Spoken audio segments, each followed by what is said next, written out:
অসংখ্য ধন্যবাদ। আগামীকাল ফাইনাল খেলা দেখার আমন্ত্রণ জানিয়ে আমি বিদায় নিচ্ছি। যে মহিউদ্দিন আপনাদের সবার কাছ থেকে ভালো থাকবেন, সুস্থ থাকবেন। কোথা হবে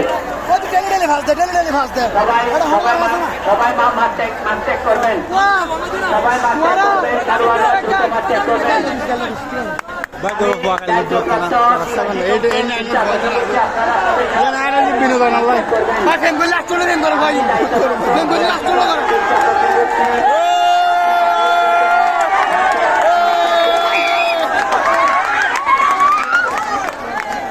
আগামীকাল দুপুর 2টায় আপনারা সবাই উপস্থিত হবেন।